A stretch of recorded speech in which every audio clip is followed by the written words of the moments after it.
Buenos días. Vamos a abrir nuestras Biblias a la carta de Santiago, el primer capítulo esta mañana.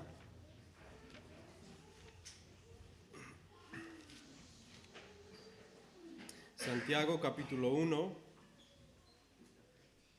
Vamos a leerlo entero. Santiago, siervo de Dios y del Señor Jesucristo, a las 12 tribus que están en la dispersión. Salud. Hermanos míos, tened por sumo gozo cuando os halléis en diversas pruebas, sabiendo que la prueba de vuestra fe produce paciencia, mas tenga la paciencia su obra completa para que seáis perfectos y cabales sin que os falte cosa alguna.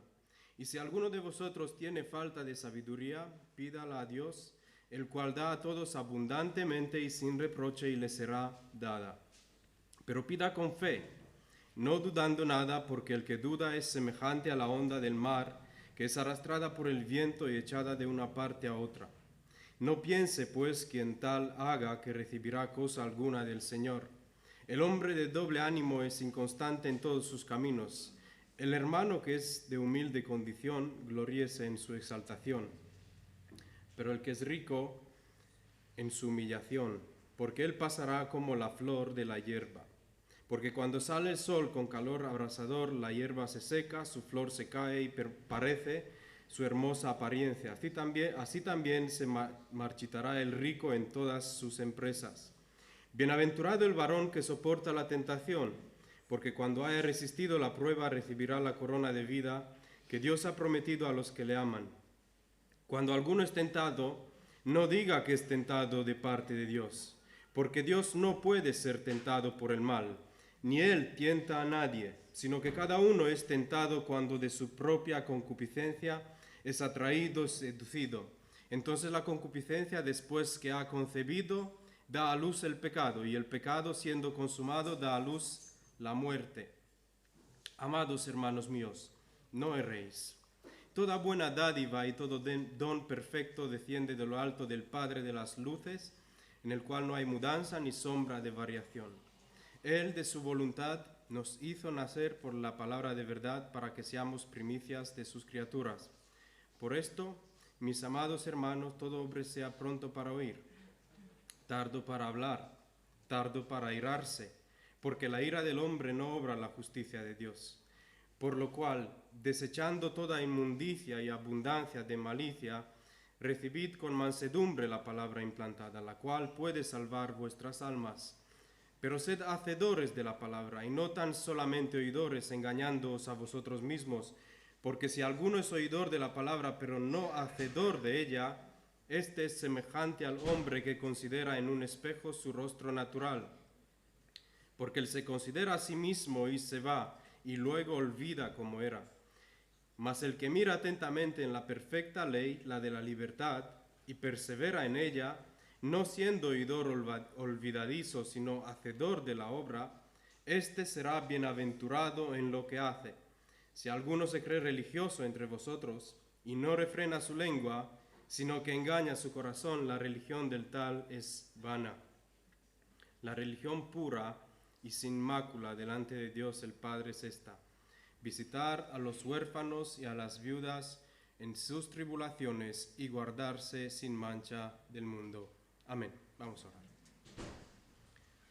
Señor, esta es tu palabra y yo no soy nadie para acercarme a ella, para intentar esta mañana enseñar a otros, Señor. Yo soy el primero que necesita ser enseñado. Yo soy el primero que necesita escuchar, Señor.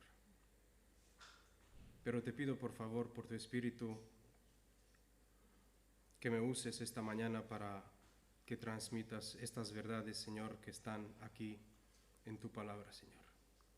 Danos a todos un corazón dispuesto a escuchar, un corazón dispuesto a contemplarse a la luz de esta palabra, Señor, y no solamente para oír estas cosas, sino para tomarlas y aplicarlas en nuestras vidas. Ayúdanos, Señor, a todo esto, porque es el propósito por el cual nos has dejado tu palabra, para que te conozcamos y para que vivamos conforme a tu ley, a tus principios, Señor. Ayúdanos, te pedimos por favor, en el nombre de Cristo. Amén.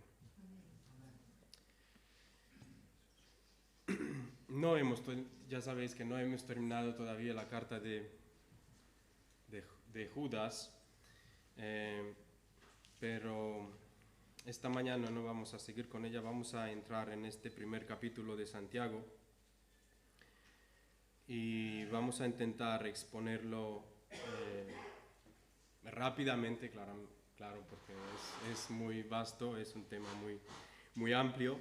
No nos vamos a poder detener en todos los aspectos, pero intentaremos llegar hasta el final del pasaje que hemos leído esta mañana. Por si alguno de vosotros siente la curiosidad o se pregunta qué es lo que hace esta caja, vosotros no la podéis ver por el púlpito, los que están en este lado sí.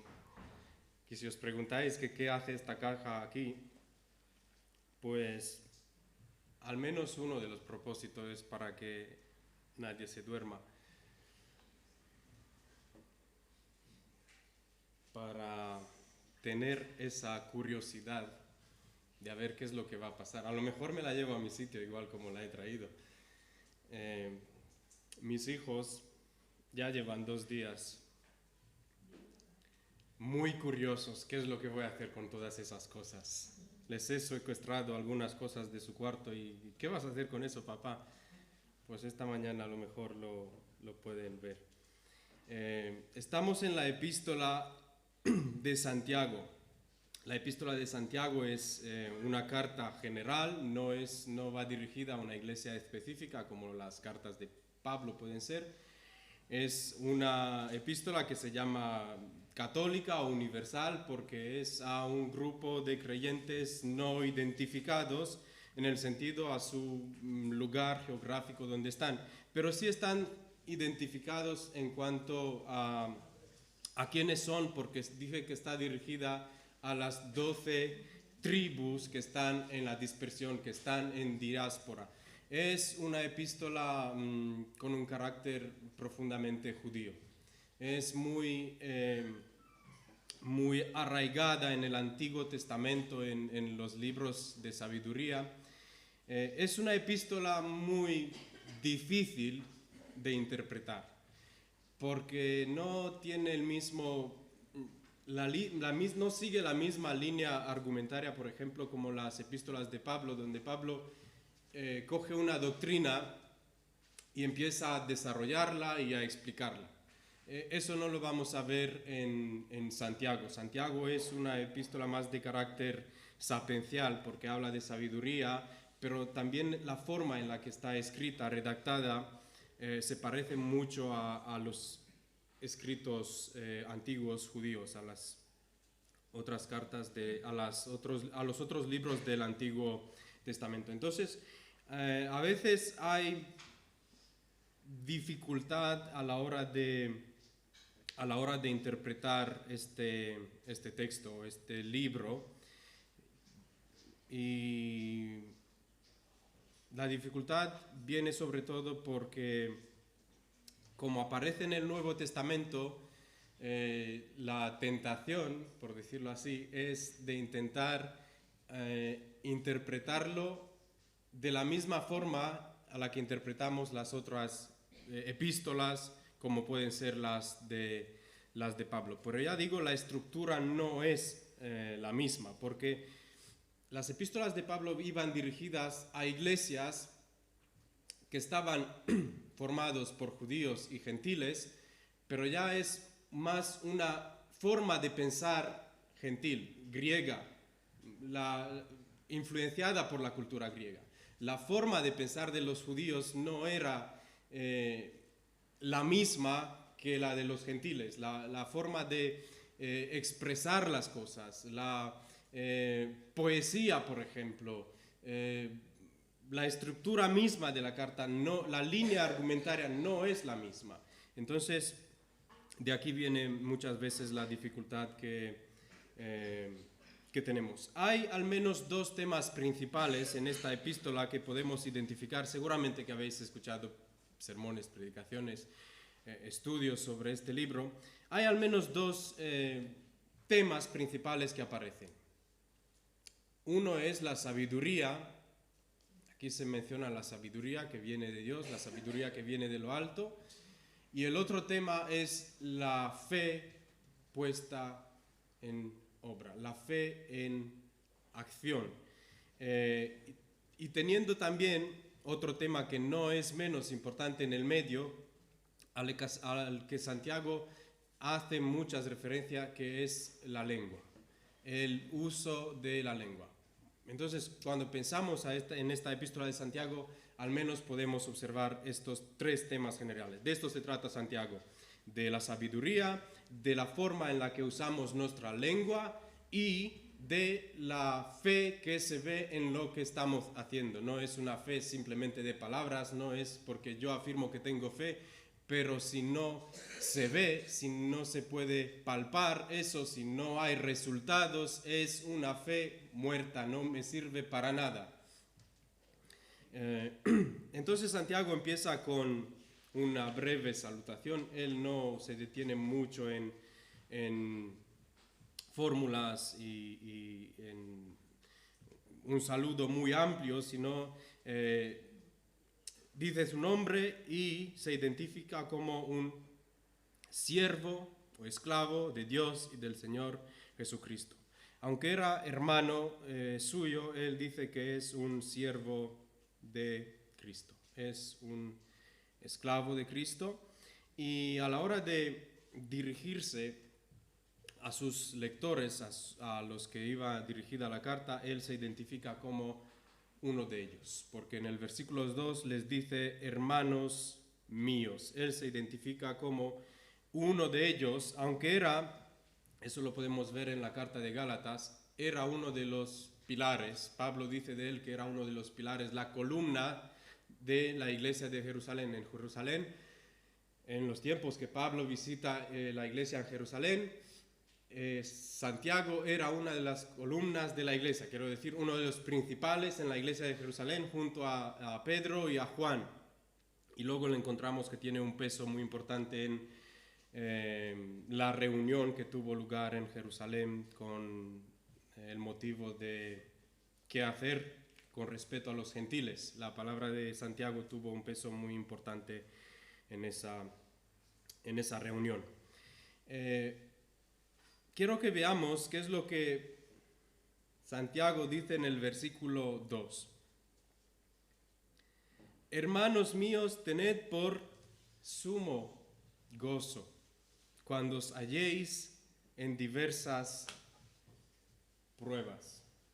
El título que he puesto yo a esta predicación hoy es Tentado por ti. Tentado por ti. Esto no es para allá. Claro que sí. Esto aparece en el versículo 14 y lo vamos a ver luego a continuación. El contexto era que estas iglesias, estos creyentes a lo que Santiago está escribiendo, empezaban a tener diversas pruebas, dificultades, persecución. Ya empezarían a tener persecución, que venía primeramente, ya sabemos de las cartas de Pablo, sabemos de la historia, que primeramente venían por parte de sus conciudadanos, de los otros judíos. La primera persecución que enfrentaban los creyentes venía por parte de los judíos. Y estos, además se cree que esta fue la primera carta que fue escrita, quiero decir cronológicamente, la primera carta que fue escrita en el Nuevo Testamento, en el periodo no testamentario. Y ya sabemos por el libro de Hechos que los primeros creyentes eran judíos que estaban en Jerusalén con el motivo de la fiesta, que vieron a los discípulos y a los que los acompañaban recibir al Espíritu Santo, que se preguntaban qué era eso, que Pedro les predica y muchos miles fueron bautizados y se añadieron a la iglesia. Y estos eran judíos de la dispersión, de diáspora del mundo, del Imperio Romano, que estaban en Jerusalén con motivo de las fiestas y se convirtieron al Señor, volvieron a casa y seguramente estaban plantando iglesias, se estaban reuniendo en iglesias, y la primera persecución que ellos tienen fue por parte de los judíos de las sinagogas, los judíos de las sinagogas en las que ellos anteriormente estaban, porque estaban ahora predicando que Jesús, el que fue crucificado, el que murió en Jerusalén, era el Mesías que ellos estaban esperando, y eso los judíos no lo podían aceptar. Entonces, a raíz de eso se desencadena una persecución en contra de ellos. Y eso es lo que estaban empezando a sentir en sus propias pieles, y Santiago les dice: hermanos míos, tened por sumo gozo cuando os halléis en diversas pruebas.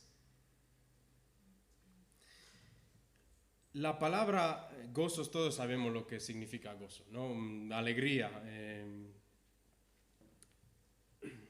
Pero la palabra sumo, el diccionario la define como supremo, altísimo, que no tiene superior. Sumo sacerdote, por ejemplo, es el sacerdote que no tiene otro superior encima de él. Es el más alto sacerdote, el supremo. El sumo gozo es un gozo que no tiene superior, es un gozo supremo. Y al menos a mí cuando leí con atención eso, me chocó mucho. O sea, que estés pasando por pruebas. No sabemos del contexto cuáles serían las pruebas. Puede ser que habrían sufrido daño económico, al menos al principio, al verse expulsado, al nadie querer ya hacer tratos con ellos, al verse marginados. Puede ser, eso lo vemos también en los libros de Pedro, que dicen que sus bienes les fueron confiscados y recibieron eso con alegría.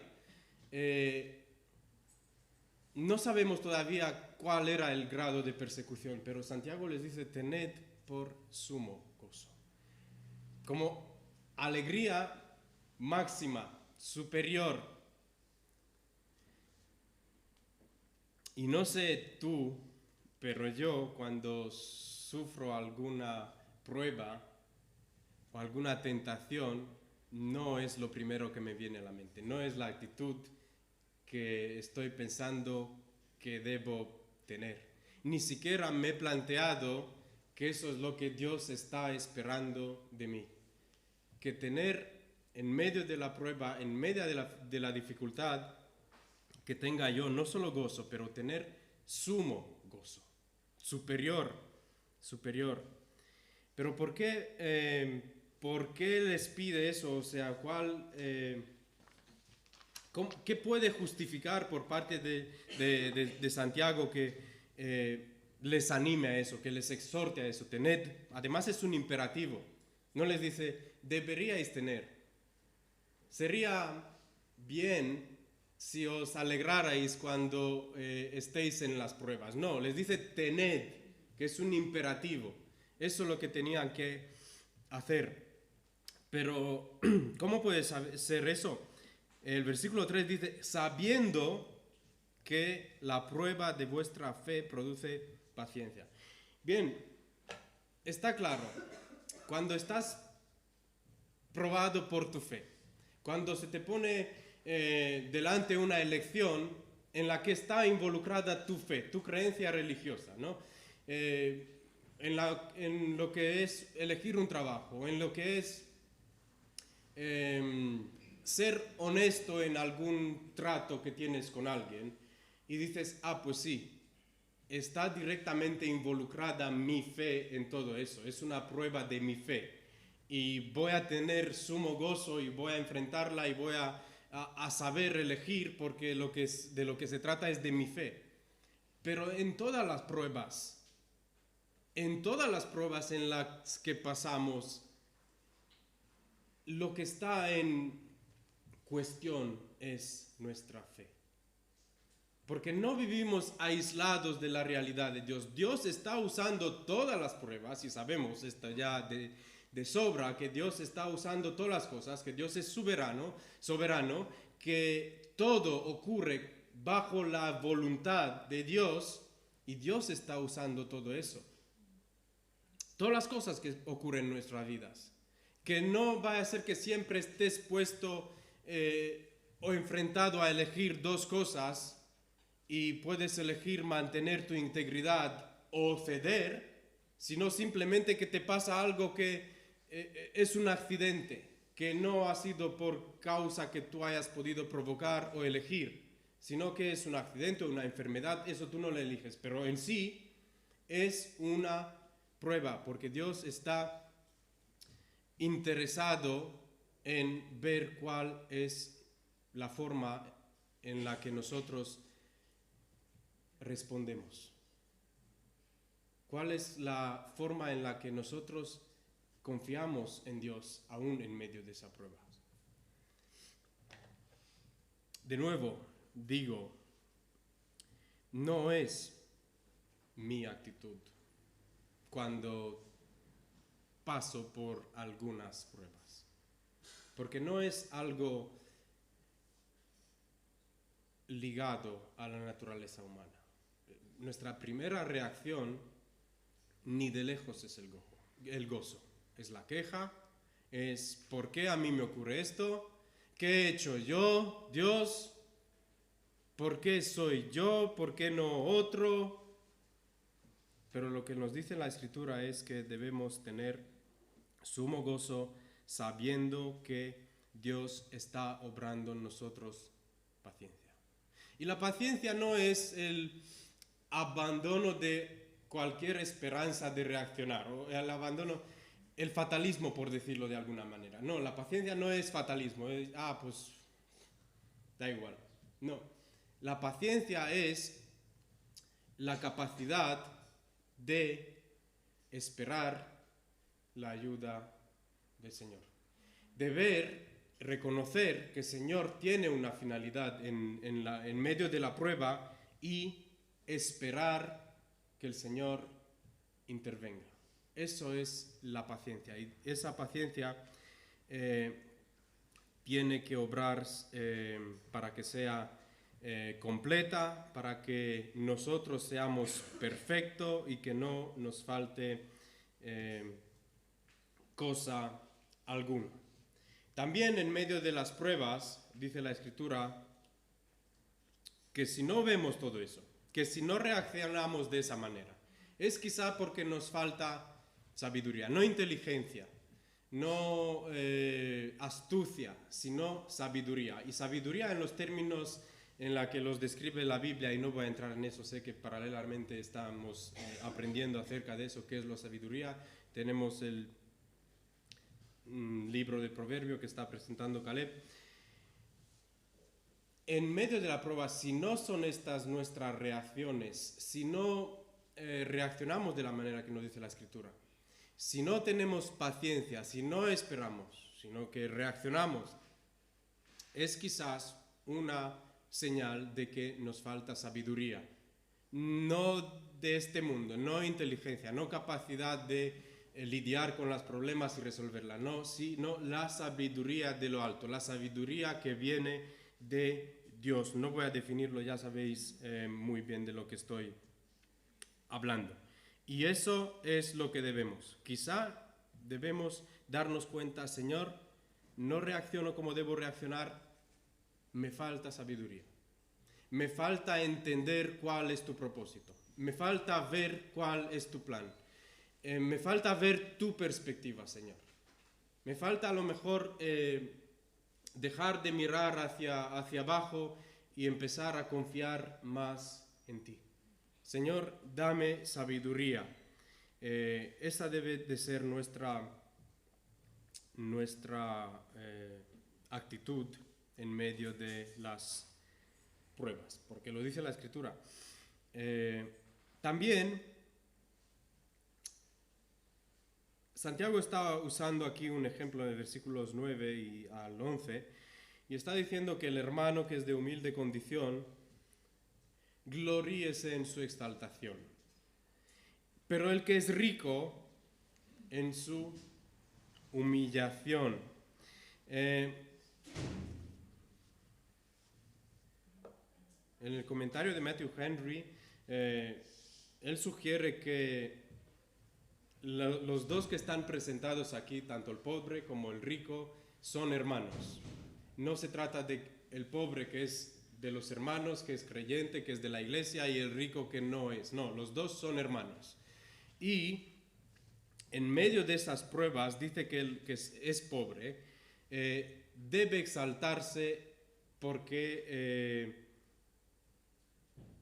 debe gloriarse porque va a ser exaltado. Y el que es rico debe gloriarse también porque va a ser humillado. Y eso, aunque a nivel social puede haber diferencia entre nosotros, de estatuto, de rango, de económica, de todo tipo de diferencias, ante los ojos del Señor, ante los ojos de Dios, no hay diferencia.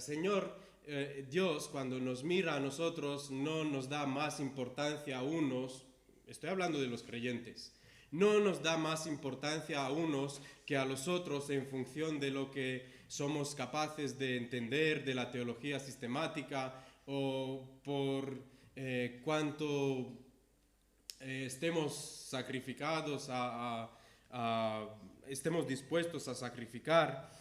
Ante los ojos de Dios estamos todos al mismo nivel, porque somos pecadores, no tenemos nosotros méritos para intentar escalar posiciones.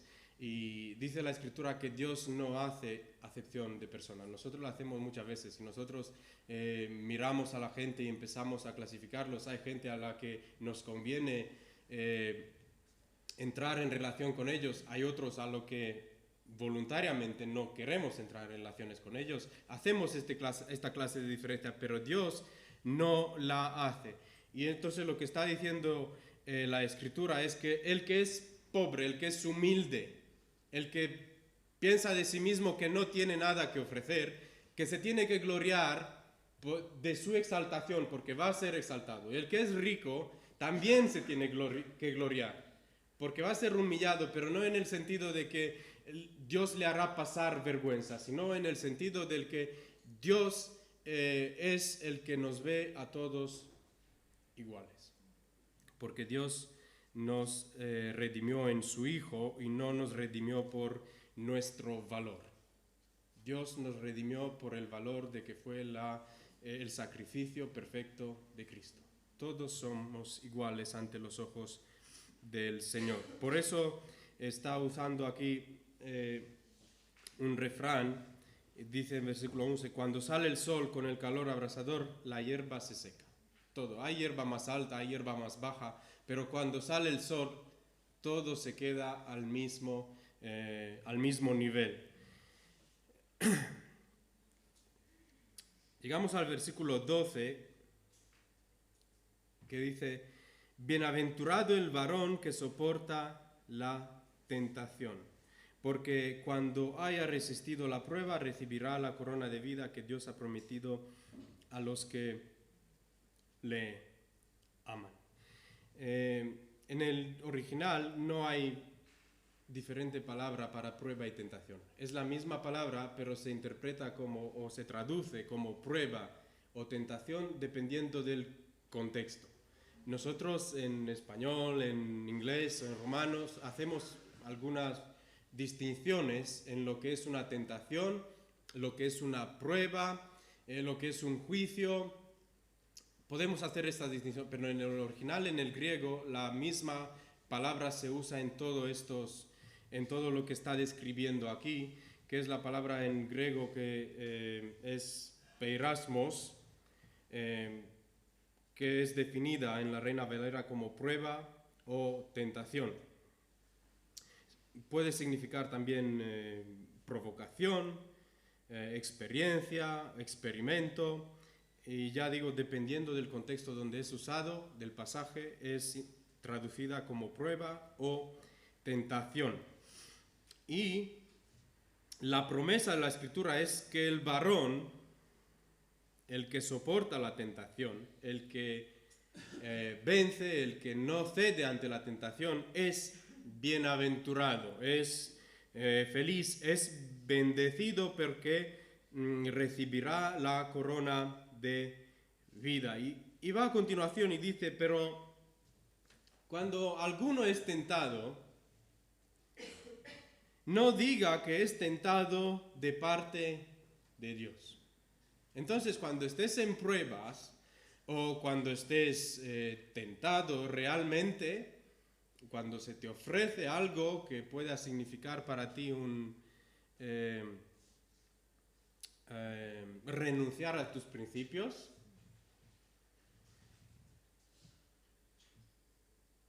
cuando ocurre eso, no digas que estás tentado de parte de Dios.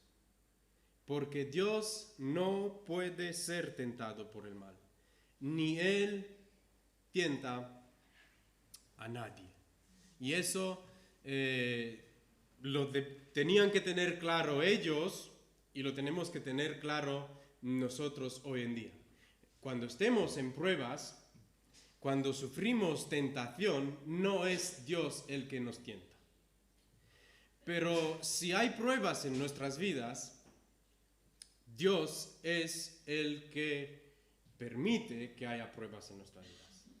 Si somos tentados, Dios es el que permite que seamos tentados. Pero no es Dios el que nos tienta, porque Él no puede ser tentado por el mal y Él no tienta a nadie. Y es lo que dice a continuación, que es de donde he sacado el título de esta predicación. El versículo 14 dice, sino que cada uno es tentado. O sea, ya hemos clarificado que Dios no es el autor. Y la Escritura dice, sino que cada uno es tentado cuando de su propia concupiscencia es atraído y seducido. Quizá tengo que darle a esto. Dios no es el autor, pero cada uno cuando es tentado es atraído de su propia concupiscencia. Es atraído de su propia concupiscencia y seducido.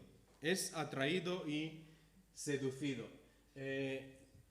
Ya os decía al principio que el libro de Santiago funciona, o es más fácil interpretarlo como un libro sapiencial, como un libro de sabiduría del Antiguo Testamento.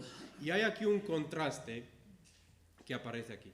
Dios no es el autor de la tentación, pero cada individuo tiene en sí mismo esa semilla, tiene en sí mismo esa concupiscencia que está obrando en nuestra contra. Lo tenemos adentro, no es algo que viene por parte de Dios. Hay tentación que pueda ser exterior, sí. Hay tentación que viene por parte de Satanás. Satanás es el engañador, Satanás es el tentador, eso dice la Biblia en Mateo cuando vino a tentar a Jesús. Satanás, uno de sus títulos, es el tentador. Es una tentación que viene de fuera. Pero Satanás no es omnipresente.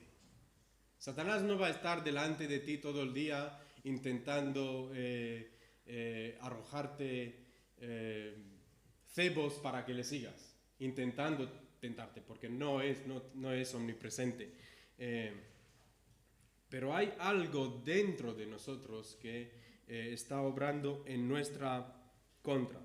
Entonces Dios no puede ser tentado, pero cada individuo es tentado de su concupiscencia. Nosotros somos atraídos y seducidos. Cada uno es atraído y seducido por su concupiscencia, pero Dios no cambia. Mirad el versículo 17. En Él, en el cual no hay mudanza ni sombra de variación. Nosotros sí, somos atraídos, somos seducidos, y si queréis ver en el texto, aparece como un progreso. Estamos en un punto, luego estamos en el punto en el que estamos ya, el pecado nos ha atraído, nos ha seducido, ya nos dejamos llevar. Es un progreso, es una espiral, ¿sí? No nos mantenemos firmes, pero Dios no cambia. El pecado, una vez que hemos cedido a ese paso, que hemos accedido a eso, dice que es concebido, ha concebido esta concupiscencia, este deseo, ha concebido y da a luz. Dios, el versículo 18, nos hizo nacer por la palabra de verdad. La concupiscencia da a luz algo, o engendra algo. Vamos a ver ahora. Dios nos hizo nacer por la palabra de la verdad. Nos regeneró. La concupiscencia, el pecado, una vez que es engendrado y siendo consumado, lleva a la muerte. Por otro lado, Dios nos da buenos dones y tiene como propósito que seamos primicias suyas, que heredemos el reino que nos preparó. Entonces, está usando Santiago aquí esta comparación para que les sea muy claro a estos creyentes y a nosotros también hoy en día de a dónde lleva y quién es el culpable de la tentación, quién es el culpable del pecado en nuestras vidas. Dios no lo es. Y es interesante la palabra que está usando en el versículo 14. Cada uno es tentado cuando es atraído. Ahora, yo no sé si vosotros habéis ido alguna vez a pescar. Os voy a hacer una prueba.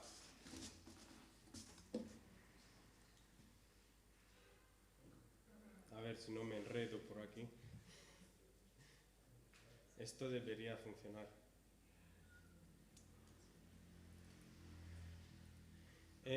La pesca consiste en que en el gancho tú pongas un cebo que conozcas sí, casi lo tengo.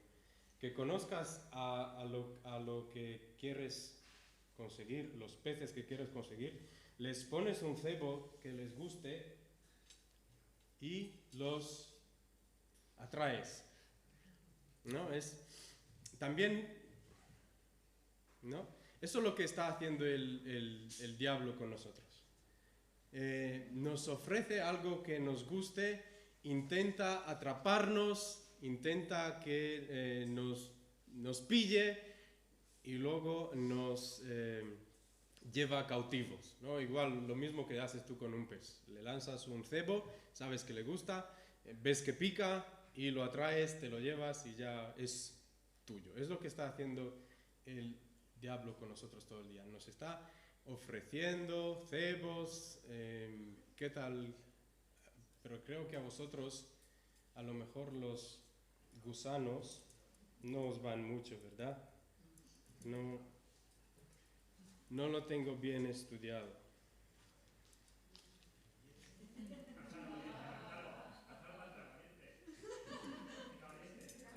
Ah, no. Sí. Espera, que vosotros sois honestos y por 5 euros no os vais a complicar, ¿no?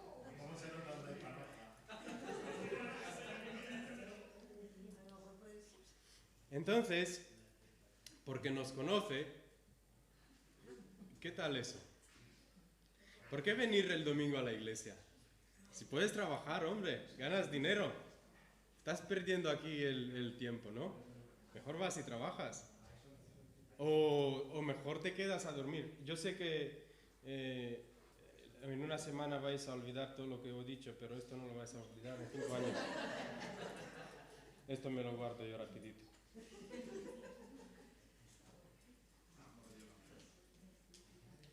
dejadme esto a mí, que está mejor aquí. Es lo que tenemos que enfrentar muchas veces, ¿no? Nos conoce nuestras debilidades y por tanto intenta ofrecernos qué es lo que nos gusta. Pero lo que la Escritura dice no es eso. Porque no aparece el diablo aquí. Y si alguno pensaba que todavía yo era un varón que tenía la cabeza sobre los hombros, siento decepcionarlos. Lo que dice la Biblia es esto. Vivimos en una sociedad siglo XXI, año 2023, y cuando salimos, día tras día, lo que se nos ofrece es esto. Ya podéis imaginaros lo que es cada una de estas cosas. Esto es lo que tenemos constantemente encima nuestra. Está la concupiscencia, ese deseo desenfrenado dentro de nosotros. Lo llevamos encima.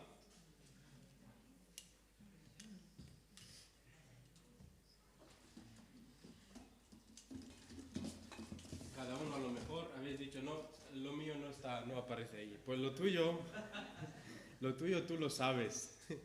Tú lo sabes. Cada uno de nosotros somos tentados como somos atraídos por nuestra concupiscencia. Y es también muy interesante, de aquí también vemos el carácter de esta epístola, porque el versículo 12, en medio de este pasaje que está hablando de la tentación, está hablando de un varón. El versículo 12 dice, bienaventurado el varón. ¿Vale? Bienaventurado el varón que soporta la tentación. Pero si vamos leyendo ya los versículos para abajo, vemos que cada uno es tentado cuando de su propia concupiscencia es atraído y seducido. Entonces la concupiscencia después, ¿quién concibe? Los varones no.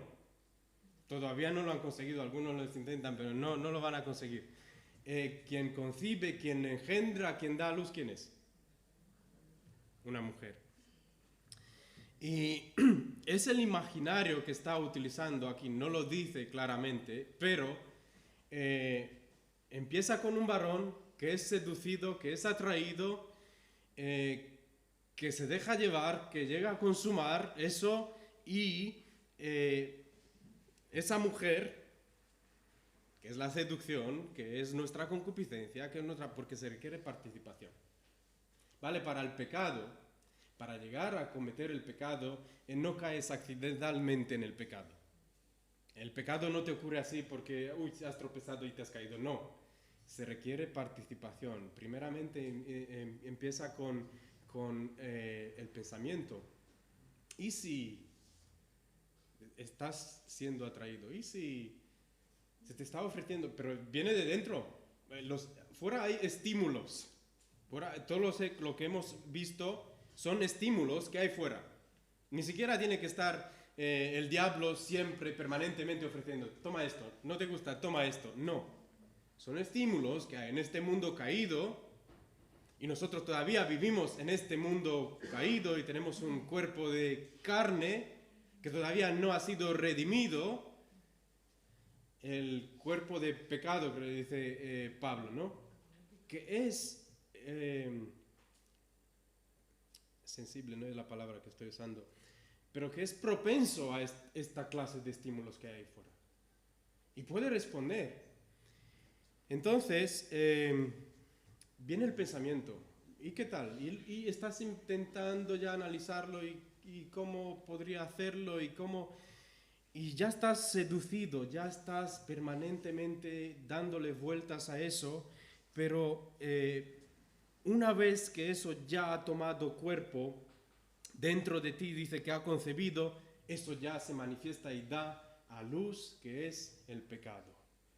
¿Vale? Porque primero tienes que empezar con algo, simplemente pensarlo, simplemente a lo mejor planteártelo. Y da a luz el pecado, y el pecado siendo consumado da a luz a la muerte. Quiero que veamos una comparación con el libro de Proverbios. El libro de Proverbios, en el capítulo 7,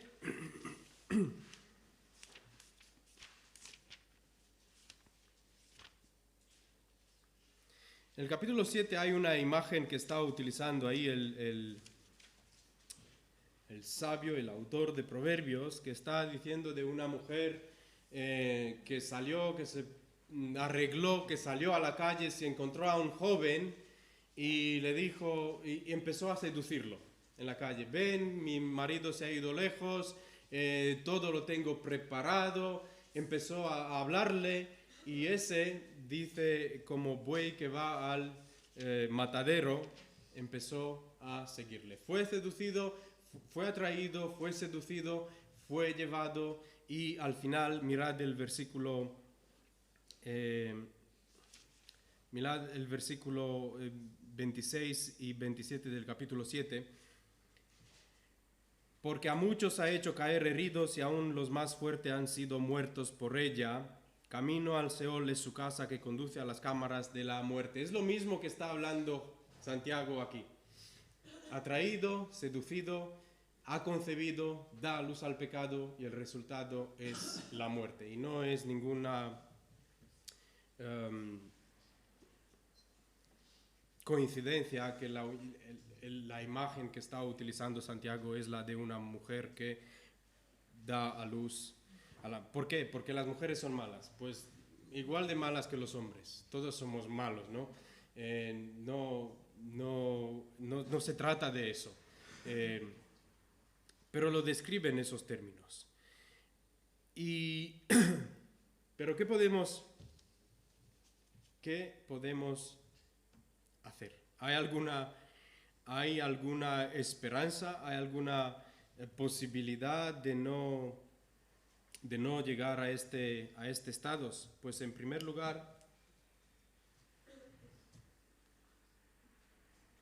si puede pasar la diapositiva siguiente. Aquí. En primer lugar, lo que dice la palabra. En primer lugar, dice que seamos prontos, que tengamos prisa a escuchar. ¿Vale? Eso también es una característica de la sabiduría, que tengamos prisa a escuchar. Muchos se quieren erigir como maestros, muchos quieren hablar, aconsejar. A todos ellos saben siempre la solución, siempre saben qué es lo que deben hacer los demás y nunca saben qué es lo que ellos deben hacer. La Biblia dice que seamos prontos, que seamos rápidos, que tengamos prisa a escuchar lo que nos dice la Biblia. Que dejemos de hablar, porque lo dice a continuación, y seáis tardos para hablar.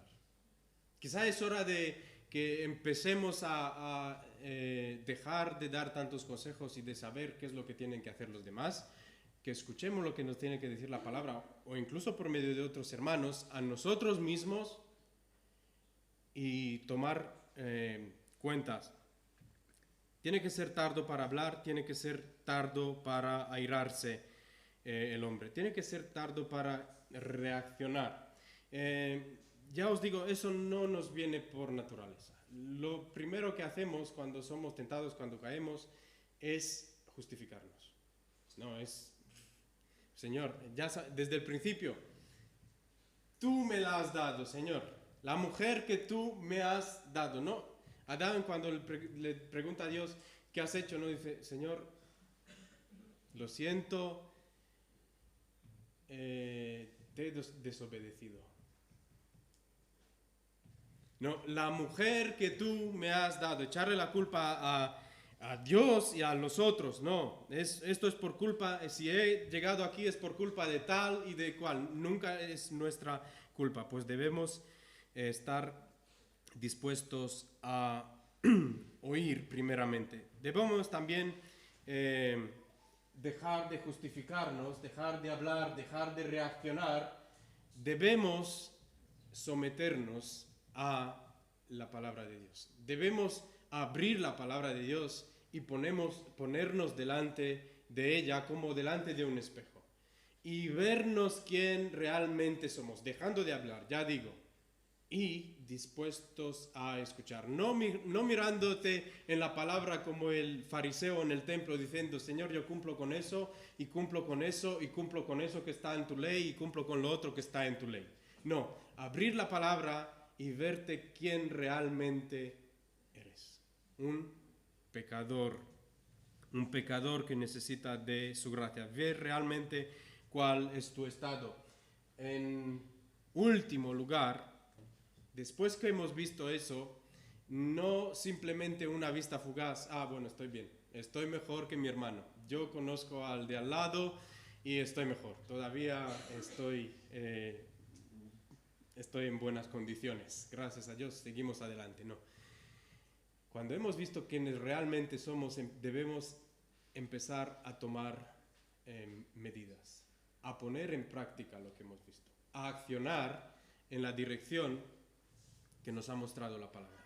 Una vez que hemos visto quién somos realmente, debemos empezar a poner en práctica la palabra de Dios. Y eso no es simplemente que el domingo en la iglesia tú seas el santo, el más santo. Somos santos del domingo. Gente religiosa, claro, todos los domingos se levanta a las 9 de la mañana y va a la iglesia. ¡Qué sacrificio! No debemos ser los santos del domingo, no debemos ser los santos en la iglesia. Debemos ser personas cuya religión no se vea aquí. Que me conozcan mis hermanos que soy el bueno, el buen creyente. Nuestra religión se tiene que ver en el contexto en el que vivimos. Los más desfavorecidos, los más desgraciados tienen que palpar que yo soy una persona que tiene una religión pura delante de Dios, la verdadera religión, una relación auténtica con Dios, una persona que se mira a la luz de la palabra, reconoce que es un pecador, se humilla y trata a los demás bien y se interesa por los demás porque entiende que delante de Dios no es nadie, que si estamos en pie hoy, estamos por la gracia de Dios, que si tenemos algo, dice la Biblia, que lo tenemos porque Él nos lo ha dado, que si somos alguien, que si somos hoy alguien, somos porque Él nos eligió, porque Él nos hizo ser quienes somos, y reconociendo todo eso es ponerlo en acción. Ya digo, de nada nos sirve ser los hombres religiosos que todo pueda decir de nosotros que somos buenos creyentes, que somos, ¿cómo se dice? Practicantes, ¿no? Somos los practicantes. Debemos ser los practicantes para que otros se beneficien de eso. Si mi religión es solo palabrería, si mi religión es solo mis conocimientos de teología, pero nadie realmente se beneficia de lo que yo he visto, de lo que la palabra me ha mostrado, de lo que yo quiero ser delante de Dios, si nadie más se beneficia de eso, es solo palabra vana, es una religión vana que no sirve a nada y a nadie, ni siquiera a mí mismo, desde luego a Dios no.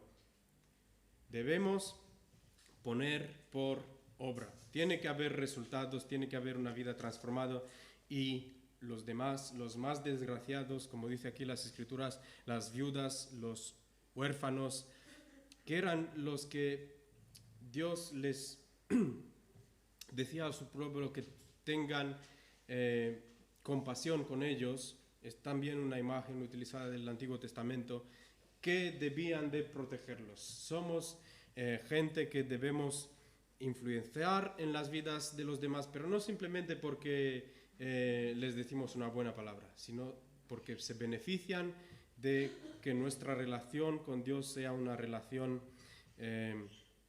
correcta. Y esto es lo que nos tiene que decir la Escritura. Vamos ahora. Señor, gracias por tu palabra. Reconocemos, Señor, que somos faltos, que tenemos pecado. Reconocemos también que tu palabra es muy clara, Señor. Lo que nos has transmitido, nos lo ha transmitido, Señor, con mucha claridad, solo que muchas veces nosotros no queremos ver lo que tú quieres. Muchas veces queremos escondernos, Muchas veces queremos excusarnos, muchas veces, Señor, queremos justificarnos, pero sabemos que todo eso no nos va a seguir sirviendo de pretexto. Sabemos que tu ley, tu palabra, tus principios son claros y son intencionadas para que nos ayuden a crecer cada día y ser más semejante a la imagen de Cristo, Señor, que es tu propósito para nuestras vidas. Ayúdanos, Señor, a poner en práctica todo lo que hemos oído, que no seamos como esos oidores de la palabra olvidadizos, que solo contemplan su rostro en el espejo, pero luego se van y todo eso se queda atrás y todo eso no tiene ningún efecto en sus vidas. Que nosotros no seamos de esos, Señor, ni ahora, ni el próximo domingo, ni nunca, Señor. Que amemos tu palabra, que queramos someternos a tu palabra, Señor, que queramos servirte de un corazón humilde, y todo eso no para ser reconocidos como buenos religiosos, Señor, sino para que tu gloria sea manifestada en este mundo, en esta sociedad y donde sea que estemos, Señor. En el nombre de Cristo. Amén.